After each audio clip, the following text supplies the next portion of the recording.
is about giving value and remarks.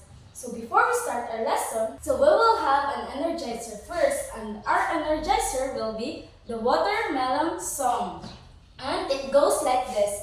Watermelon, watermelon, papaya, papaya, banana, banana, banana, banana, fruit salad, fruit salad. Okay? So come and sing with me. So, watermelon, watermelon, papaya, papaya, banana, banana, banana, banana, fruit salad, fruit salad. Okay, another one. Watermelon, watermelon, papaya, papaya, banana, banana, banana, banana, fruit salad, fruit salad. Yay! Okay, so now let's settle down. So let's start with our lesson, giving value and remarks.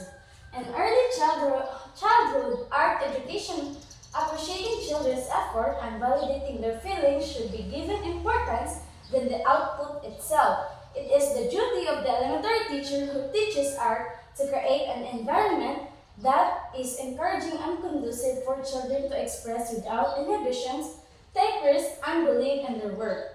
Teachers and students should practice how to give comments and criticisms with respect in the art field. So as we all know that giving value to the students' artwork is very important because it is the only way for them to feel that they did the right thing. So in Japan, they have a practice in giving comments to the artwork of the students.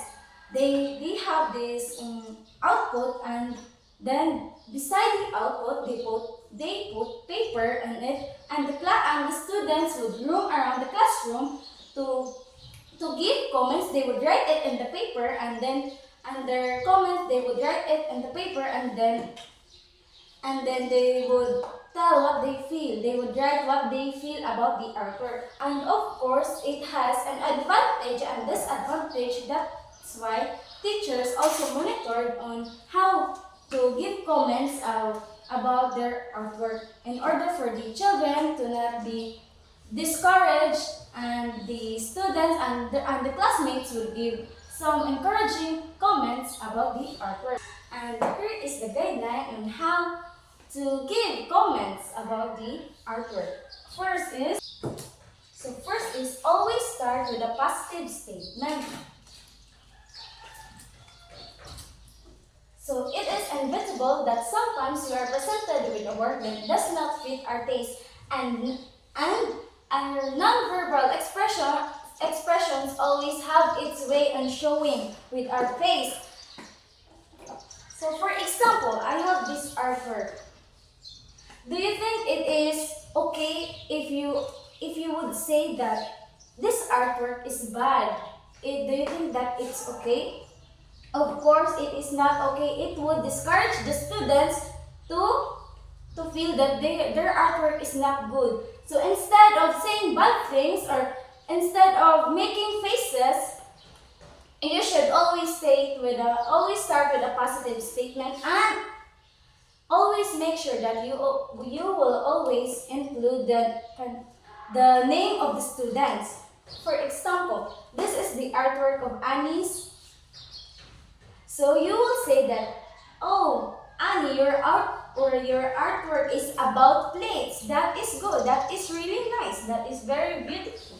That's how you will give comments to your students' artwork. And next is, if you cannot find anything nice to say, you can describe the work by stating a fact or an obvious observation. Children want the teacher's attention, and they feel accomplished if you have something to say about their work.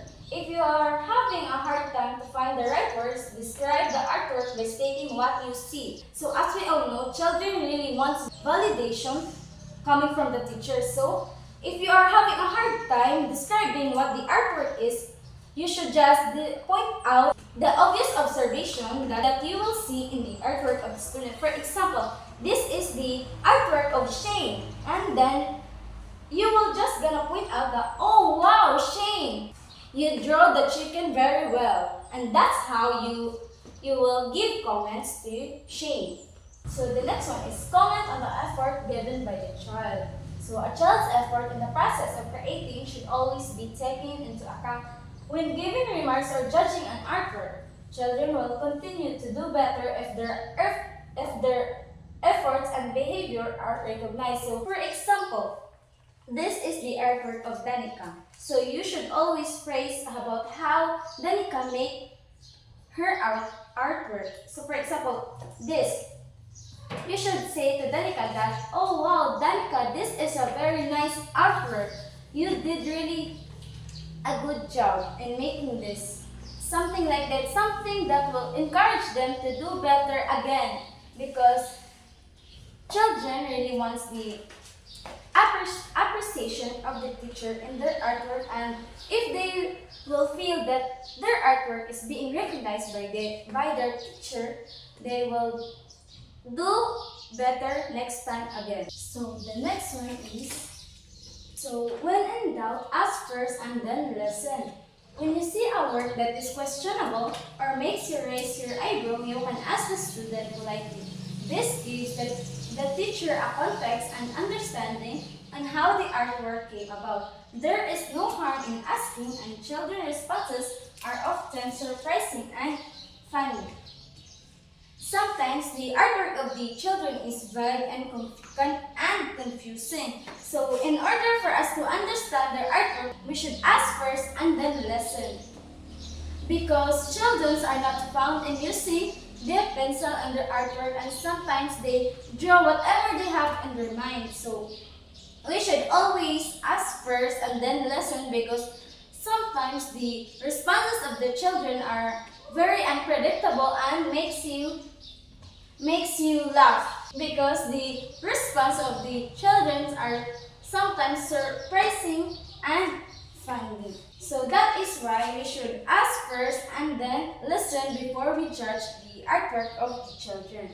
So the next one is, so turn negative comments and critics as suggestions that are optional.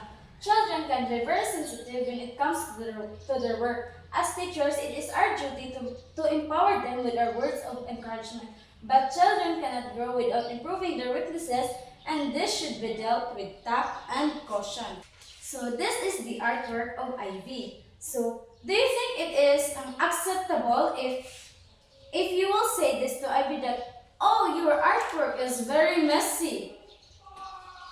No, that is not acceptable, because that would hurt Ivy's feeling and would feel discouraged to draw again. So instead of saying things that would hurt her feelings, you should say this, that, oh Ivy, your color is very nice, but the color is already outside the line. Maybe you should try again, but this time you should just careful with the color that it would not go outside the line. Because in this way, Ivy's feelings won't be hurt, and then the artwork of Ivy is being improved.